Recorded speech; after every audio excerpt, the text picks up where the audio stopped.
وشوفوا لما نجي بنحط الايناريال ظبطوه. ها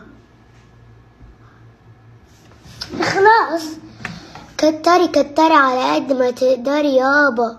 شوفوا كده وديه عند الحواجب. لما تسوي الايناريال وديه عند الحواجب عشان يبان الجمال. بس اهم شي كتري كتري كتري على قد ما تقدري. شوفوا هتسوي الجهة الثانية. شوفوا كيف صار، يعني تحفة تحفة فنية. شايفين يا اخي؟